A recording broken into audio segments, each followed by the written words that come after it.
If your Straight Talk phone displays not registered on network, it means your device can't connect to the carrier's network due to IMS or carrier update issues. IMS, or IP Multimedia Subsystem, handles essential services like VoLTE and Wi-Fi calling. To fix this, first check for carrier updates in your phone's settings under About Phone or Software Update.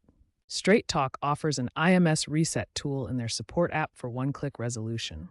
If those don't work, reset your network settings or reinsert your SIM card. This problem occurs due to outdated software, SIM card issues, or incorrect APN settings. Keeping these settings and software up to date is the most important step to resolve the issue. If basic troubleshooting steps fail, manually configure your APN settings through your phone's settings menu. For Verizon-based Straight Talk, set the name to Straight Talk and the APN to VZ WinnerNet.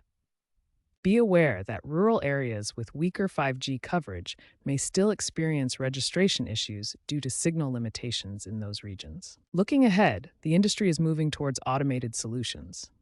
Straight Talk is exploring smart SIM technology that auto-updates carrier settings, reducing manual fixes.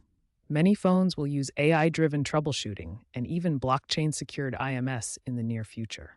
Keep an eye on software updates and Straight Talk announcements for improvements that prevent these registration errors.